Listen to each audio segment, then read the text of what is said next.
চমৎকার একটা হাদিস যে আবু দাউদ ইবনে মাজা সহ একাধিক হাদিসের কিতাবে হজরত ওয়াহশি বিন হারব রাদিয়াল্লাহু তাআলা আনহু সূত্রে সহিহ সনদে বর্ণিত হাদিসটি হলো যে তিনি বলেন একবার নবী করিম সাল্লাল্লাহু আলাইহি ওয়াসাল্লামের দরবারে কিছু সাহাবী আসলেন। আয়েশা বললেন, ইয়া রাসূলুল্লাহ ইন্না নাকুলু ওয়ালা নাশবাউ, হে আল্লাহর রাসূল, আমরা খাই কিন্তু আমাদের পেট ভরে না। তখন নবী করিম সাল্লাল্লাহু আলাইহি ওয়াসাল্লাম তাদেরকে বললেন, লাআল্লাকুম তাকুলুনা মুতাফাররিকিন, হয়তো তোমরা আলাদা আলাদাভাবে খানা খাও। তো তারা বলল, হ্যাঁ, আমরা আলাদা আলাদাভাবে খানা খাই। তখন নবী করিম সাল্লাল্লাহু আলাইহি ওয়াসাল্লাম তাদেরকে দুইটা উপদেশ দিলেন।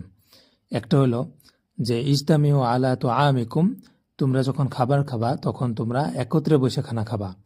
আর একটা হলো যে ওয়াজকুরুসমাল্লাহি আলাইহি, এবং খাবার খাওয়ার সময় আল্লাহর নামে খাবা, অর্থাৎ বিসমিল্লাহ বলে খাবা।